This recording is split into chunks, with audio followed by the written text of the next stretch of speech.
Hello there.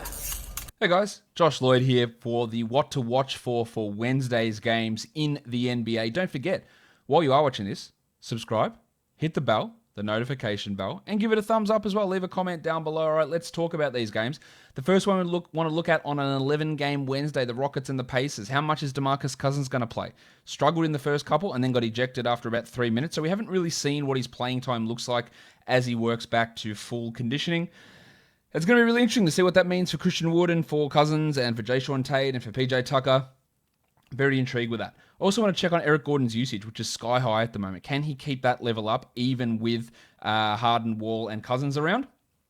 There's probably not going to be a Daniel House playing in this game, but that shouldn't matter too much for usage. For the Pacers, it was Justin Holiday who got the big bulk of the minutes in that overtime game against the Pelicans. Can he keep that up? He is a pretty good stream option, and there's value in him. Brogdon has also been putting up some massive defensive numbers. He's averaging almost 2 steals per game. I want to watch if that is an anomaly, whether that continues, or what that means for him as we move forward.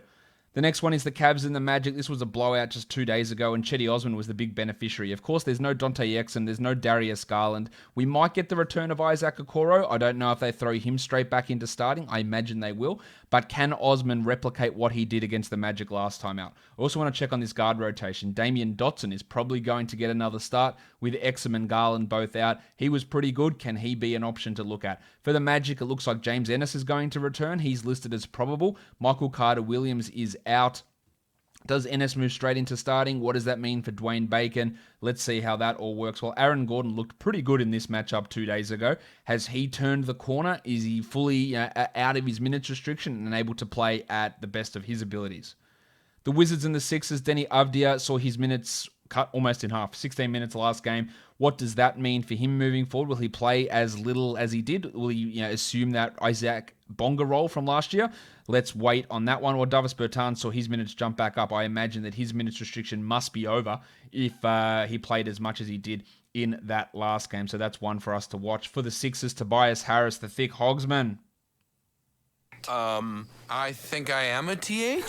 T to the H. Yeah, TH for life. His defensive numbers, and you can check this on my sell high video that I did today, they are like double career numbers. So will he be able to keep that up? Or Seth Curry is also putting up some big numbers, especially in the assist column. Is that real? How much are they using him as a ball handler in pick and roll? And we'll see what that means for his value as we move forward. For the Hornets and the Hawks, is this the game? Is it finally going to happen that LaMelo Ball starts? I'm not sure, but I feel pretty confident that he plays more minutes than Devontae Graham. I really want to see LaMelo play, and I want to see his connection with Miles Bridges, which has looked pretty good. Bridges was quite disappointing last game, but he'd been pretty good prior to that, and a lot of that came, though, on the back of some inflated defensive numbers. If he's not getting those defensive numbers, is he going to do enough for us to be 12-team league viable? For the Hawks, DeAndre Hunter's shooting still at a ridiculous rate. His minutes are going to be high, but can he keep this high level of shooting going? And with Rajon Rondo out, how much are we going to see Kevin Huerter with the ball handling responsibilities? I think that helps his value. Maybe he's a short-term stream option. You would imagine he is, given that the minutes and the opportunities he's got with the injuries currently with Rondo and Dunn out, and Bogdanovic also hobbled by an ankle problem. But I want to see how much Kevin Huerter is out there, exactly what he's doing, and how much that provides him having some 12-team league value. The Jazz and the Knicks. Well, the Jazz obviously got killed by the Nets on Tuesday. Donovan Mitchell, though, went to the line 10 times. Can he keep that up? Can he keep in the 5 to 6 free throw range? That's what we always want to watch. While Bojan Bogdanovic was shithouse once again. One good game, and the rest have been terrible. Can he get the shooting to fall? Because we know with Bogdanovic, if the shooting's not there, there's literally nothing else. He does nothing else at all, and that renders him a 12-team drop if that's going to be the case.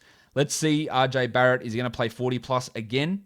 What's his shooting going to look like? But I'm more not impressed, that's not the right word, intrigued by just how much Tom Thibodeau, the doctor, the physiotherapist, physical scientist, sports science man that is Tom Thibodeau, how much is he going to play Rowan Barrett out there? Well, Alec Burks, we're finally going to get him back. Finally. He was awesome before he went down. Can he come back? Can he be awesome again? How much is he going to play? Of course, I'll throw a bonus one in here. I want to see the Emmanuel Quickly, Alfred Payton minute split as well. The Celtics and the Heat. Can the Celtics afford to go back to the two big nonsense that they've been running? It hasn't worked. They're better off with Grant Williams in that spot. Will they go to a different lineup with Shemi Ojeleye starting at power forward? Will they go and put someone like Jeff Teague or Peyton Pritchard in the starting lineup? Both Teague and Smart are questionable. And if they're out, does Pritchard do it again with some other big numbers? Because he looked awesome in the last game. For the Heat, I want to watch Kelly Olynyk. I imagine he starts and plays close to 30 minutes once more. So that's important. I already think he's a 12-team ad, but this could solidify it. While Tyler Hero hasn't really been at his best when he plays alongside Jimmy Butler. When Butler's out, he plays much better. So let's see how he functions alongside a lineup that has Butler and has Bam running and where his role sort of fits in the offense. For the Pistons and the Bucks, Josh Jackson is questionable. If he plays, how dangerous is he? Killian Hayes is doubtful, so that could mean more minutes for Delon Wright, and especially if Jackson's out. But last game there was no Jackson, and Delon didn't play at all until the second half. Who else is going to be the point guard if Hayes doesn't play? While Mason Plumlee, the minutes have been going down for him the last 2 games. I want to really focus in on that and try and figure out exactly why that is and if that means anything moving forward. This could be a blowout. It wasn't last time, but if it is, let's focus in on Bobby Portis and what he can do. And I also just want to really cast more of my attention to Drew Holiday, who's had a pretty strong start to the season. How is that maintainable alongside Middleton and Yanni? How good can he be? And how comfortable is he looking in this Bucks squad? The Thunder and the Pelicans, Shea's usage has been disappointing. When you got blokes like George Hill and Hamidou Diallo, bringing the ball up the court and initiating the offense, it's pretty frustrating. So I want to see Shea get back on the ball more. And I also want to see the minutes between George Hill and Teo Maledon, who Hill's minutes dropped off significantly last game. Let's see what happens with his playing time and his fantasy stats. While for the Pelicans, I want to see Lonzo Ball, whose shooting numbers have really improved this season. Is it real? Is it any sort of aberration? What does this mean for him moving forward? I think it is pretty real, but I want to watch it. And JJ Redick, can this guy ever do anything again? It doesn't appear that way, unfortunately. So I'd like to pay some attention to whatever it is that he's doing, and hope that we can get some sort of turnaround from JJ Redick. The Raptors and the Suns, Pascal Siakam, is he ever going to be efficient again? It doesn't feel that way, which is unfortunate, but I'd like to watch really closely to see if he's just continually going to that spin move and what his shot selection looks like. This is a guy that had multiple 50-plus field goal percentage seasons, but also had massive struggles with his shooting in his career, and he's back to that shooting issue. The Jedi, OG Anunoby.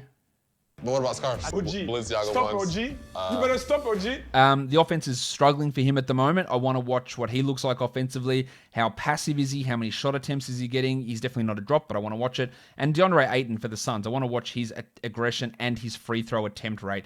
That is super important for Ayton's game, how much he's pressuring the basket. It helps his efficiency overall, helps his field goal percentage because he gets better looks, and then he gets easy points by going to the line. While Devin Booker's assist numbers are well down this season, is that just a factor of Chris Paul there? Is he just missing a lot of potential assists from players not hitting shots? Let's dive in and check that one out.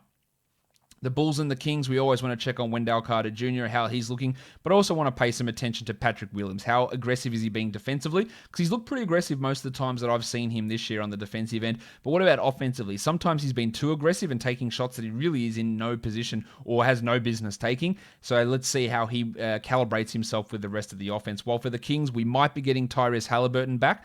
So does that mean that Luke Walton makes any sort of change to the starting lineup and pushes Marvin Bagley to the bench? Let's hope so, but I don't know that he will. And then, of course, the Whiteside and Bagley situation. How much is Whiteside going to play?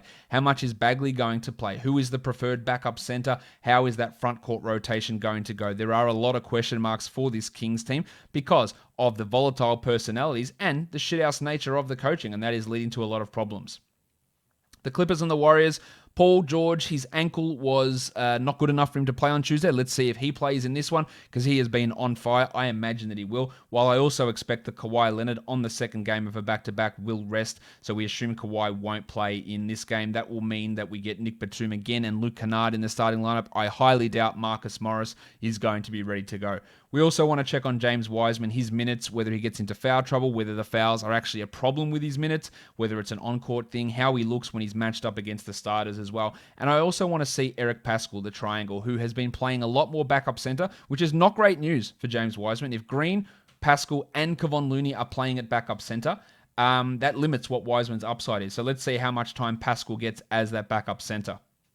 If we look at some stream options for Wednesday, it's not a great streaming day because there are 11 games on, and that means you're probably unlikely to have an open active roster slot. But the top guys I think we look at are Justin Holiday, Kelly Olynyk, who's a must-roster player. Danny Green, maybe if you're looking for some defensive numbers. Aaron Holiday, who's going to start for the Pacers. And then, of course, Luke Kennard, who probably should be starting again if Kawhi is resting, as we all assume. That'll do it for today's What to Watch For. Give it a like down below. Give it a comment. Give it a subscription. And hit that little bell, guys. We are done here. Thank you so much for watching, everyone. See ya.